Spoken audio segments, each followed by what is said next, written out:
ఏకాదశి సందర్భంగా మంగళగిరి శ్రీ లక్ష్మీ నరసింహస్వామి వారి దేవస్థానంలో ఉత్తర ద్వార దర్శనం అత్యంత వైభవంగా జరిగింది. భక్తులు తెల్లవారుజాము నుండే స్వామివారి దర్శనార్థం బారులు తీరారు. దేవస్థానం వారు భక్తుల దర్శనార్థం ఏర్పాట్లను పూర్తి చేశారు. ఈ సందర్భంగా భక్తులు వారి వారి అభిప్రాయాలను వెల్లడించారు.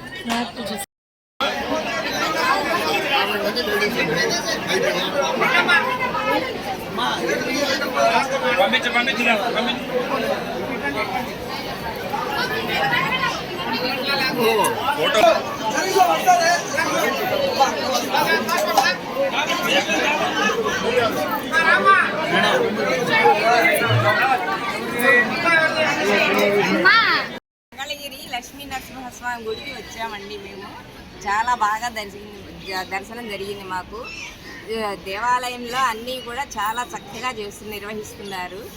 అంతా చాలా బాగుంది. ఇంకా మేము చాలామంది వచ్చామండి. అందరూ బాగానే దర్శనం చేసుకున్నాము.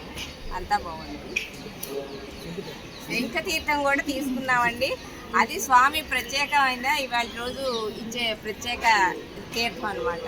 అది మహారాజు గారు బంగారం శంకు ఇచ్చారు స్వామికి.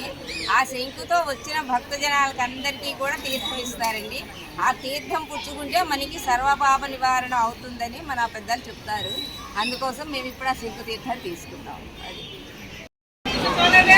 మంగళగిరి లక్ష్మీ నరసింహస్వామి గుడికి వచ్చామండి. చాలా ఆనందంగా ఉంది శంకు తీర్థం తీసుకోవడం. ఇంకా చాలా అనేది జనం అనేది ఎక్కువగా ఉన్నారు. విఐపీ వాళ్ళకి ఎక్కువగా పంపిస్తున్నారు. సాధారణ ప్రజలు అయితే పంపించండి. చాలా అయితే ఇబ్బంది పడ్డాం. పొద్దున తెల్లవారుజాము 3ంటికి వచ్చి లైన్లో నుంచున్నామండి. ఇప్పుడు దర్శనం అయింది. శంకు తీర్థం తీసుకున్నాము. అయితే బాగా ఇబ్బందులు పడ్డామండి. కాకపోతే పోలీసు వారు కూడా కొంచెం విఐపీ ఆపి సాధారణ భక్తులకు కొంచెం ప్రిఫరెన్స్ ఇస్తే బాగుంటుందని మేము అనుకుంటున్నాం.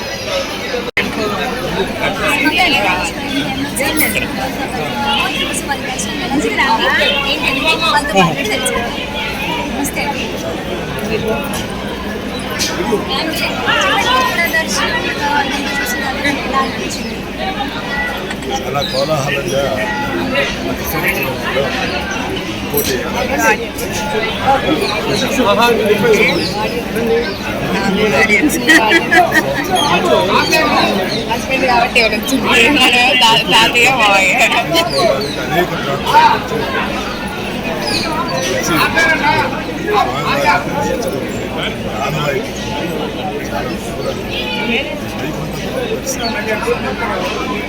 స్వామివారిని దర్శించుకొని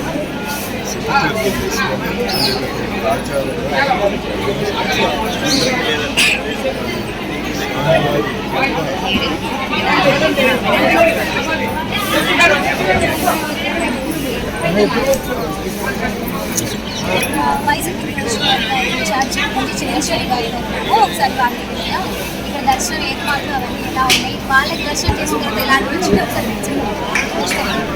నమస్తే. తిరుమల తిరుపతి దేవస్థానం తర్వాత అత్యంత వైభవపేతంగా ముక్కోటి ఏకాదశి జరుపుకునే పవిత్రమైన దేవాలయం పానకాల లక్ష్మీ నరసింహస్వామి దేవాలయం మంగళగిరి. లక్షలాది మంది భక్తులు, ఎందుకంటే స్వామివారికి రాత్రి 12ంటికే తిరువంజనం అనంతరం అలంకరణ చేసిన తర్వాత ఏదైతే భక్తుల మనోభావాలు ఉన్నాయో శంకు తీర్థంతో బంగారపు శంకుతో తీర్థం తీసుకోవటం 3:30కే అది బిగిన్ చేశారు. తర్వాత 4 గంటలకి ఉత్తర ద్వారంలో సతీ సమేతంగా లక్ష్మీ నరసింహస్వామిని అక్కడ పెట్టి భక్తులు అందరికీ కూడా ప్రత్యక్ష వీక్షించడానికి అనుకూలంగా ఏర్పాటు చేయడం జరిగింది. చాలా సంతోషం. మంగళగిరి లక్ష్మీ నరసింహస్వామి అత్యంత విశిష్టమైన దేవుడు, యుగ యుగాల దేవుడు, పానకాల రాయుడు. అటువంటి విశిష్టమైన దేవాలయంలో ముక్కోటి ఏకాదశ ఏ ఒక్క భక్తులకి ఇబ్బంది కలగకుండా అన్ని విధాలుగా ఏర్పాట్లు చేయడం జరిగింది. దేవస్థానం కార్యనిర్వాహక అధికారులు మరియు పోలీసు వారు, ఎంఆర్ఓ వారు అందరూ కలిసి ఏర్పాట్లు భక్తులకు ఎటువంటి ఇబ్బంది లేకుండా చేయడం జరిగింది. చాలా చక్కగా లక్షలాది మంది భక్తులు చక్కగా స్వామివారిని దర్శించుకుంటున్నారు. ఈ సందర్భంగా ప్రజలందరికీ ఆ లక్ష్మీ నరసింహస్వామి యొక్క ఆశీస్సులు ఈ ముక్కోటి పర్వదినాన ఉండాలని, ప్రతి ఒక్కరూ ఆనందంతో ఆరోగ్యంతో అష్ట ఐశ్వర్యాలతో ఉండాలని, ఈ రాష్ట్రం సుభిక్షంగా లక్ష్మీ నరసింహస్వామి దయతో ఉండాలని మనస్ఫూర్తిగా కోరుకుంటున్నాను. ఈరోజు మంగళగిరి నరసింహస్వామి టెంపుల్, పానకాల నరసింహస్వామి టెంపుల్లో అద్భుతమైన దర్శన భాగ్యం లభించింది. ఇక్కడ మంచి ఏర్పాట్లు, భక్తులకి సకల సౌకర్యాలు కల్పించారు. చాలా చాలా చాలా సంతోషంగా ఉంది. ప్రతి సంవత్సరం కన్నా కూడా ఈ సంవత్సరం చాలా అద్భుతంగా ఏర్పాట్లు ఉన్నాయి. భక్తులందరూ కూడా క్యూ లైన్లో బాగా వెళ్తున్నారు. అధికారులు కూడా అందరూ కూడా బాగా సహకరిస్తున్నారు. చాలా బాగా నచ్చింది. ఈరోజు ఈ దర్శనం చాలా మహత్భాగ్యం మాకు. Thank you. అందరికీ నమస్కారం. నేను గుంటూరు నుంచి వచ్చాను. మార్నింగ్ 6:15 ఆ టైంకి వచ్చాను. ఒక 1 అవర్ 1.5 అవర్ టైం పట్టింది దర్శనం అవ్వడానికి. దర్శనం మాత్రం బాగా జరిగింది. జనాలు నలుమూల నుంచి వస్తున్నారు. సంవత్సరానికి ఒకసారి వచ్చే పండుగ కాబట్టి. Thank you.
దర్శనం బాగానే ఉంది అంటున్నారు. అలాగే విఐపీస్ కూడా ఎక్కువైపోయి వాళ్ళకి దర్శనం